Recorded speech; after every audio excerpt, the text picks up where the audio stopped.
What's up, YouTube? So this is what we're gonna do today. This is one of my old guitars. I think I bought it when I was 16 or so, 25 now. And when I was younger, didn't realize that I should be using a 90 jack instead of one of these pieces of shit. And what that does is, when it's in there, it sticks straight out of the body, and when you lay it on your lap to sit down, it pushes, right, and it goes on an angle, and that's what happened. Cracked it. So there's one of two ways I'm going to do this. I'm going to mix some glue, a little bit of sawdust, and make a filler, and fill in around it, because it hasn't gone all the way through, and that's what this rope's for. I've seen a couple guys on YouTube, they had this, and I thought it was a pretty dope idea. So it is, you put a string all the way through your input, your jack, and at the end you tie a little weight. Alright, there's my weight. What you want to do, right, is push it all the way through and pull it tight so it's touching the back of the jack. You have to get a flashlight to make sure that you're not just pulling wires, that it's actually gone through the wires and it's hitting the back. And as you can tell, when I pull it, sorry about the bad camera work here, when you pull it, you can tell it's there because it's pushing forward the input jack. I'm going to mix up some stuff and see what we get here. Alright, we're back. I've mixed up the wood glue, sawdust, and this is what I come up with.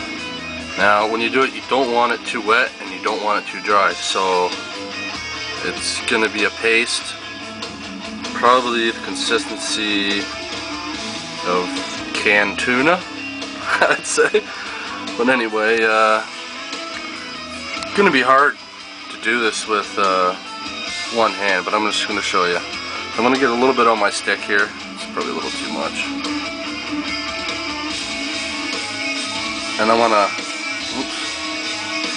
you want to start filling it in the holes, right? So I'm going to put down this camera. I'm going to put some in there and come back and show you guys what I got. Alright, sorry about the bad focus here, but it's the only way I can do it with no hands.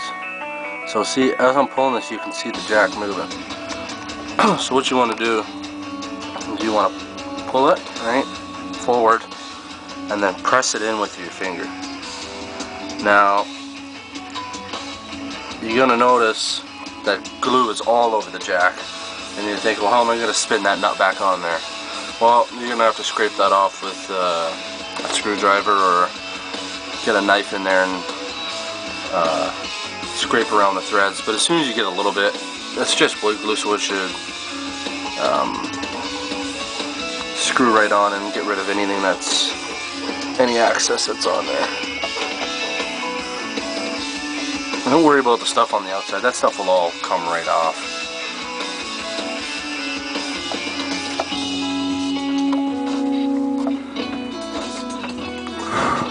Kind of want to just hold it there while you're still pulling taut on the rope. I'm just trying to fill this in here neatly, as neat as possible, because it's not a neat job. Now you're jimmy rigging this. Make sure you get the stuff out of your jack too.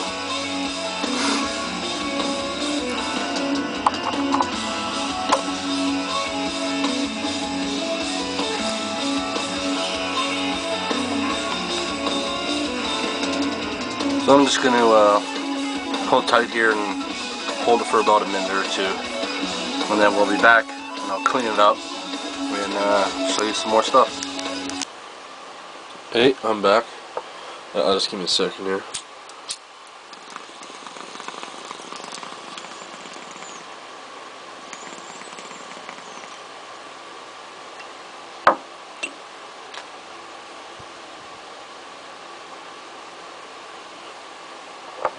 Okay, so what I had to do here was, because of the angle that this went in, it was bent inside.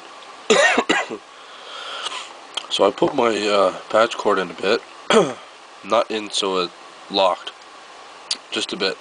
And I've pulled the cord and tucked it underneath the guitar, and it's been like that for about 15-20 minutes. So when it dries, it's going to dry on this angle, not deep inside.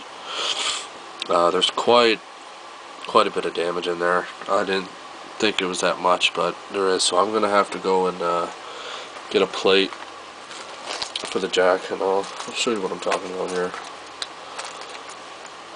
One of these, and this goes on.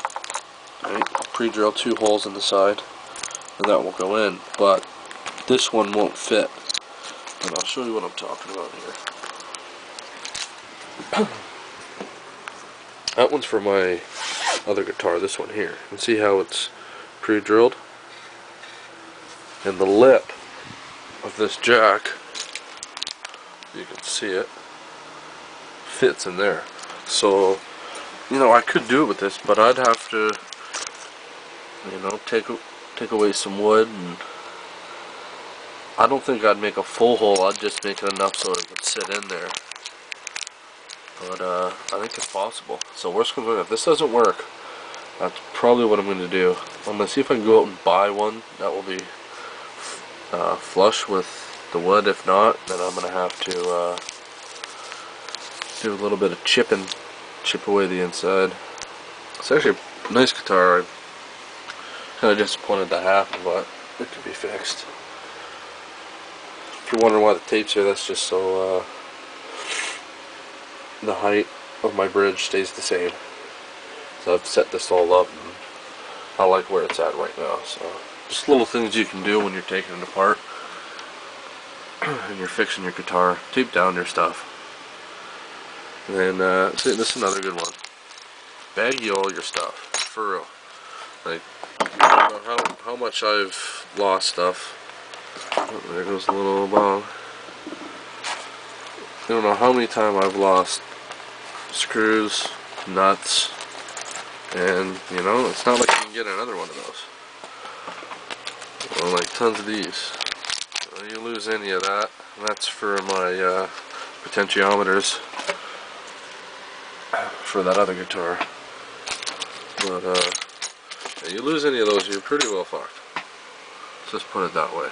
So bag your stuff, or get a little container or like a shot glass, put them in there. But you know, if you're doing a full teardown of a guitar, it's better to label each part. You know, which neck pickup screws they are. You know, because some of them are different.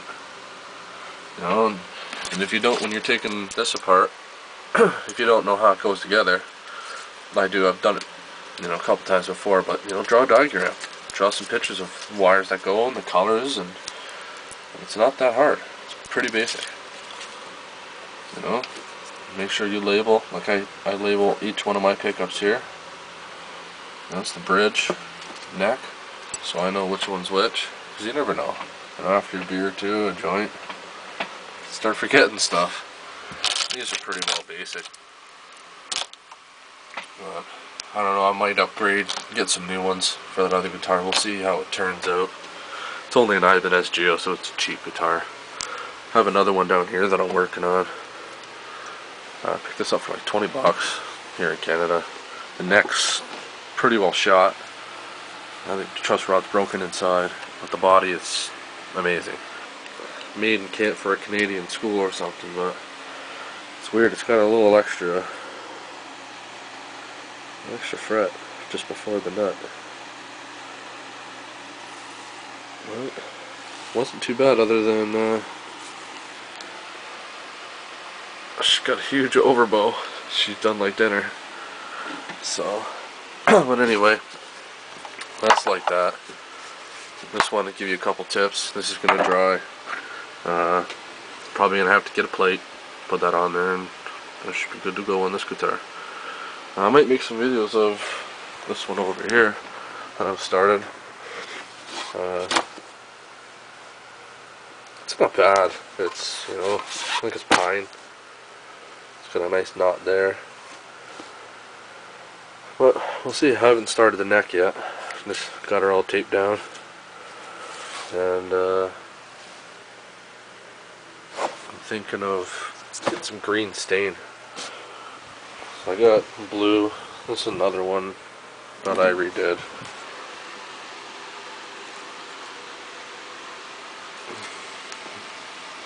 No, I don't even remember what the name of it was. That's how old the project was.